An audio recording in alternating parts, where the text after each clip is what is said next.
Pessoal, bem-vindos aqui ao canal. Bom, nesse canal aqui eu compartilho a minha experiência aí como desenvolvedor de software, faço projetos práticos, como o exemplo do sistema comercial, é uma sequência em Lazarus que tem mais de 80 vídeos. E agora, nessa era da IA, eu estou começando com novos estudos, novos vídeos aqui sobre assuntos relevantes do momento e ao mesmo tempo eu uso para estudar, aprender mais, então com projetos práticos. Vamos para o próximo vídeo aí. Então aqui para baixo a gente já tem uma imagem do Spring Boot, mas inicialmente eu vou falar aqui sobre como era o Java EE e o Spring. Então foi uma evolução grande aí em relação ao código Java puro, para evitar de ter que criar muita coisa na mão. Mas aí, para isso, foi inventada, né, essa configuração aqui, o WebXML, que ficava gigante, muitas vezes com mais de 500 linhas. E também um Application Context XML para definir os bins, que são ali as classes que são instanciadas na inicialização do sistema, também ficava muito difícil aí de montar essas configurações, mas era muito mais fácil do que o feito anteriormente, ali como mostrado. Criação também de data sources de banco de dados era manual, porém já com melhor que a versão anterior, né, que tinha um SQL ali, era necessário criar uma conexão SQL para cada execução. Então aqui a gente tinha um data source inicial que já ficava instanciado, bastava eu mandar ele executar o meu comando ali. E o resultado disso era que gastava-se horas de configuração. Aqui também, nessa época, era criado um WAR, um arquivo .war, né? O build do sistema gerava um arquivo .war. Você tinha que pegar esse arquivo .war, jogar dentro de um Tomcat, por exemplo, e e subir o Tomcat, aí o Tomcat iria executar esse sistema. Beleza. Então, horas de setup nesse caso aqui, mas bem melhor do que o anterior aí. E aí a evolução disso aqui do Java Spring foi a criação do Spring Boot.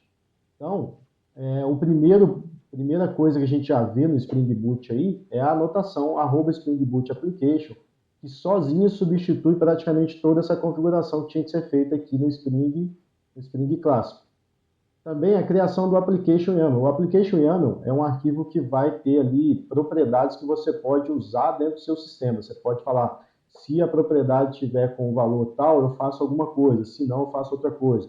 Eu ponho lá dentro desse YAML também qual que é o caminho do meu banco de dados, usuário e senha. Hoje em dia até nem é usado colocar usuário e senha nesse arquivo por questão de segurança, mas só para exemplificar, né?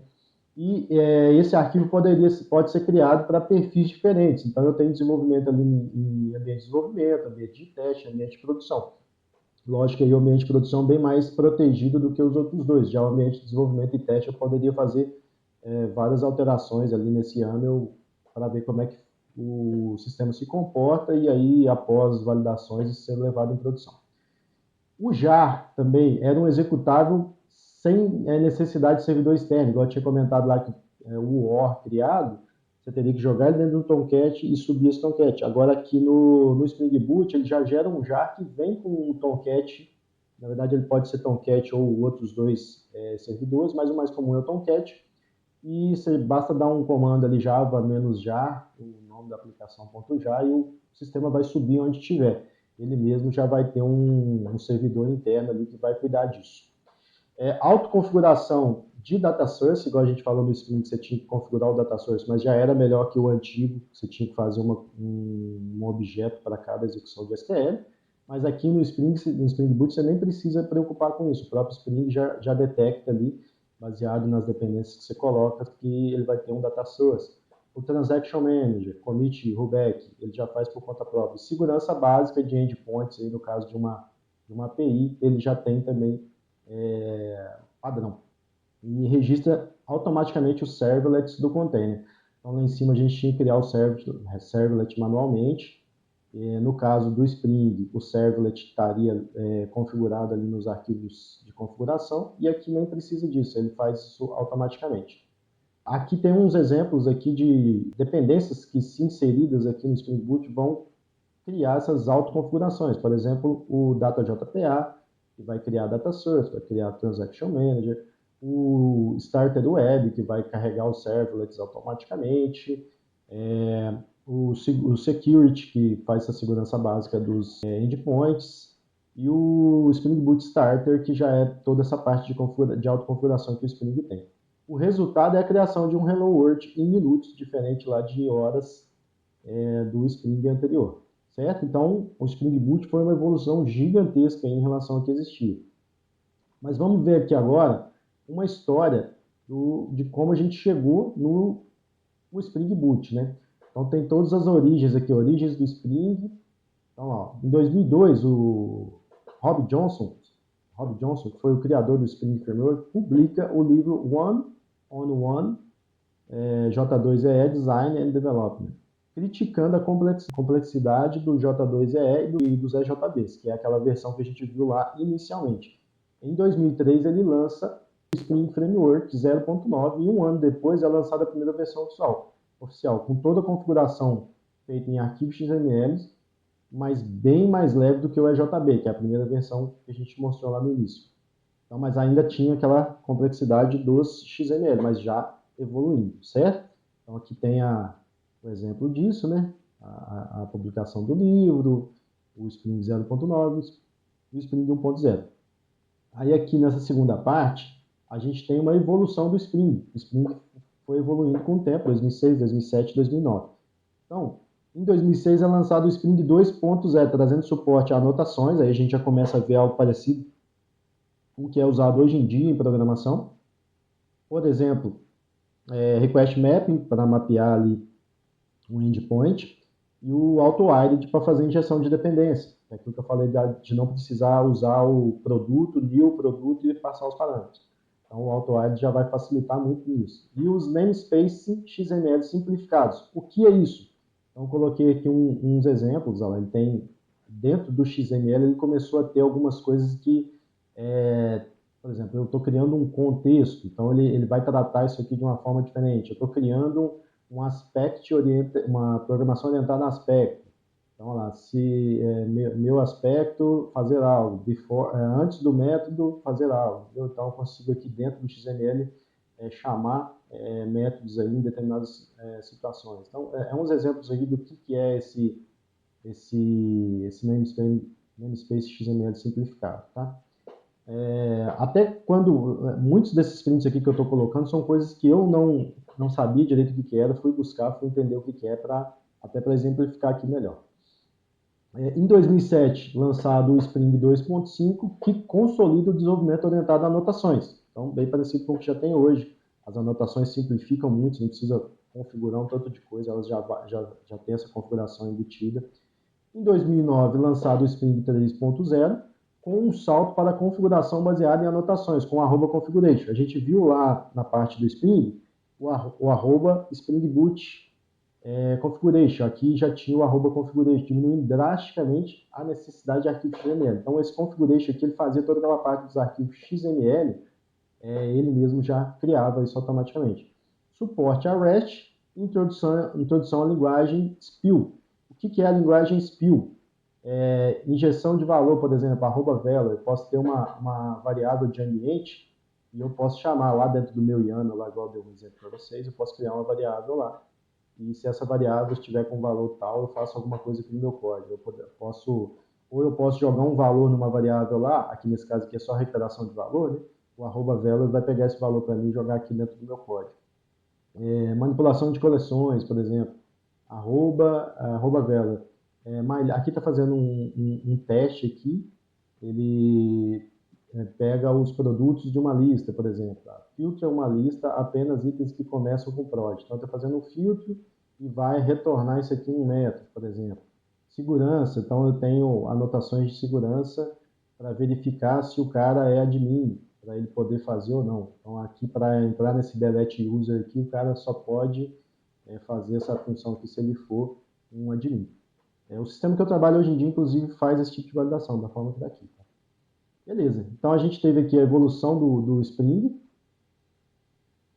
e aqui a era do Spring Boot, já em 2013, 2014 e 2018. Em 2013, Phil Webb e o Dave Sire anunciam o Spring Boot com a filosofia Convention over Configuration. Se existe até está errado aqui esse texto, se existe uma convenção razoável, use-a por padrão. Então, se existe algum padrão, existe alguma convenção de como fazer alguma determinada coisa, isso deve ser adotado como padrão. Não quer dizer que essa convenção vai ficar para sempre, mas se não existe nenhuma outra e existe alguma, use ela. É isso que ele está querendo dizer, isso que eles falaram. Então, essas convenções que existiam foram automatizadas com o Spring Boot. E isso facilita muita coisa. Então, em 2014 é lançado o Spring 1.0, com seus 4 pilares: autoconfiguração, servidores em embedded, ou servidores embutidos, starter dependências, que é aquelas dependências iniciais ali que automatiza a parte de banco, automatiza a parte de endpoints de uma API e por aí vai. E o Spring Initializer, que é um dos que eu mostrei lá no primeiro vídeo sobre Spring Boot, que é um site que facilitava para criar toda a estrutura inicial de um projeto Spring Boot. Então, para não ter problema de dificuldade com configurações, eles criaram esse site aqui já para facilitar isso. E é uma mão na roda. Hoje em dia não precisa mais, igual eu mostrei, a IA faz tudo, mas ainda dá para usar ele tranquilamente. Em 2018, é lançado o Spring Boot 2.0 com a versão do Spring Framework 5. Então, o Spring rodando por trás do Spring Boot, igual eu falei para vocês, trazendo suporte à linguagem Kotlin, que é uma linguagem para desenvolvimento de aplicativos, e o Webflux, programação reativa, que usa threads para evitar ter que esperar o resultado de uma consulta de banco, por exemplo. Então, aqui eu pus esse exemplo porque o Webflux eu não sabia muito bem o que era, fui pesquisar. Ele cria aí ele paraleliza quando tem, por exemplo, consulta de banco, porque como é que era antigamente? Você fazia ali de forma sequencial. Eu estou carregando uma tela que chama 3 consultas de banco ou 4 consultas de banco. Ele ia fazer uma, terminar a primeira, depois começar a segunda, então a tela ficava lá carregando enquanto isso. Então esse Webflux ele paralelizava ali com threads esse carregamento para deixar mais rápido e menos visível para o usuário o tempo de espera. E aí, agora entrando na era moderna do Spring Boot, hoje, para vocês terem uma ideia, eu estou trabalhando ainda nessa aqui entre 2022 e 2018, Spring 2.0 e 3.0. Ainda estou entrando aqui nos detalhes do 3.1, 3.2, 3.3 mais, certo? Só para vocês terem uma ideia. Então vamos lá. Em 2022, lançado o Spring 3.0, que já exige o Java 17 como mínimo. Migra para Jakarta E9+, o antigo Java EE ou J2EE, estruturas padrão para um projeto Spring Boot. Então, o que é o Jakarta? Antes era o J2EE, ele é uma estrutura de componentes ali que eu criei um projeto Spring Boot. Ele já vocês vão ver lá nos vídeos que eu uso IA, que na hora de fazer o build ali de um projeto Spring Boot, ele já faz download de um monte de dependência. São essas coisas padrões que já estão criadas ali por trás, que é essa questão aqui de usar convenções, se existe alguma convenção razoável, usa por padrão.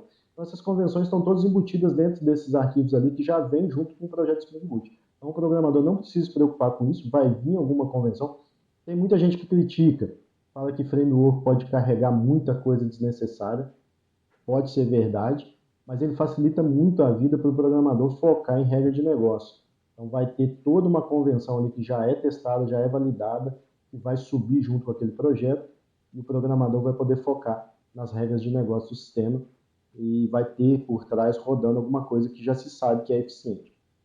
Então, no Spring 3.0 foi adicionado também suporte ao Graal Native Image, que compila a aplicação antecipadamente, eliminando a necessidade de JVM em ambiente de execução.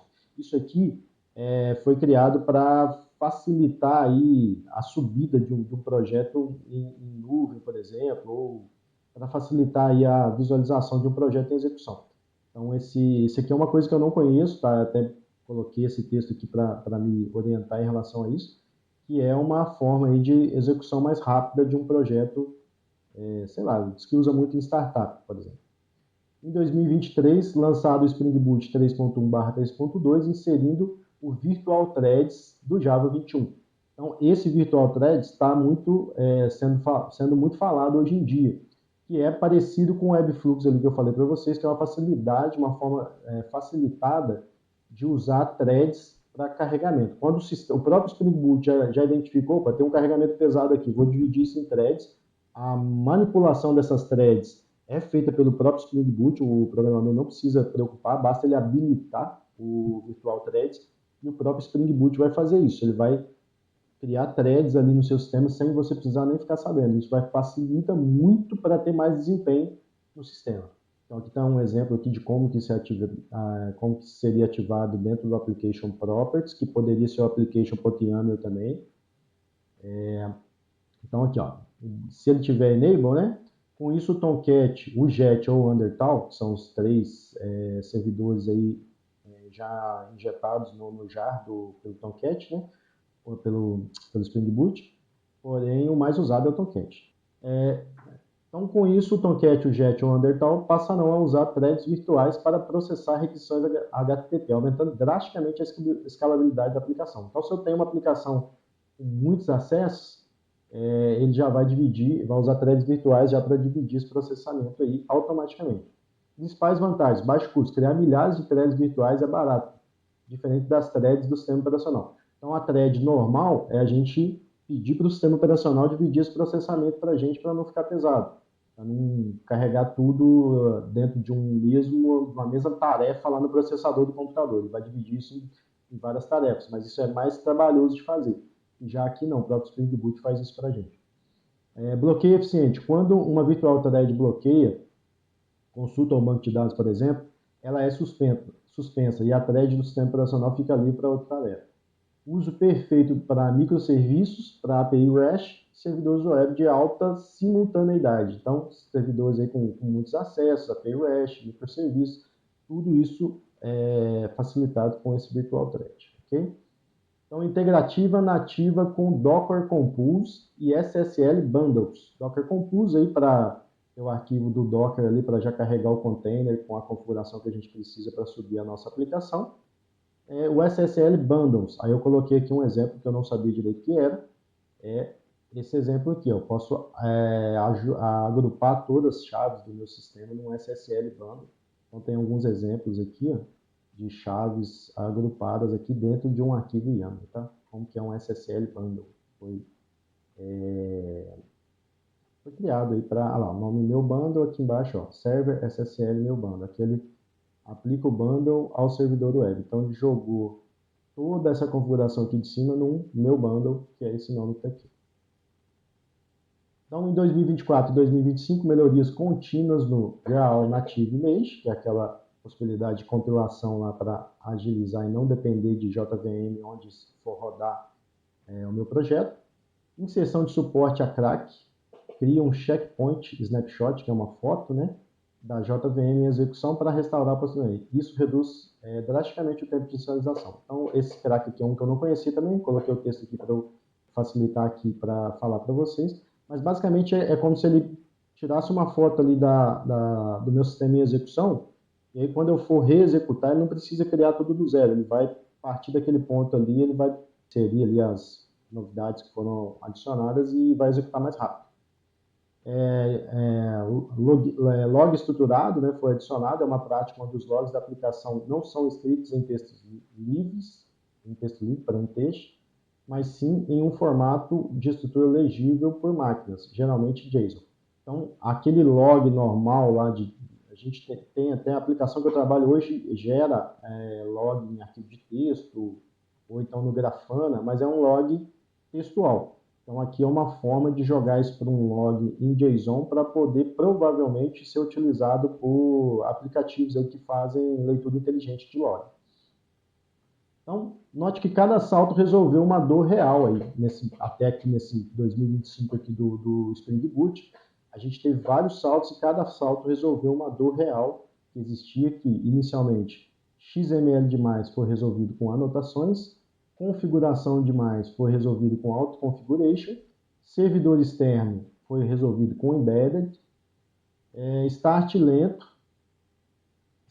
lento, né, tá escrito errado aqui também, foi resolvido com Native Image. Então, o Native Image não tem esse problema ali de ficar esperando o sistema subir, já vai subir, já está pré-compilado, né?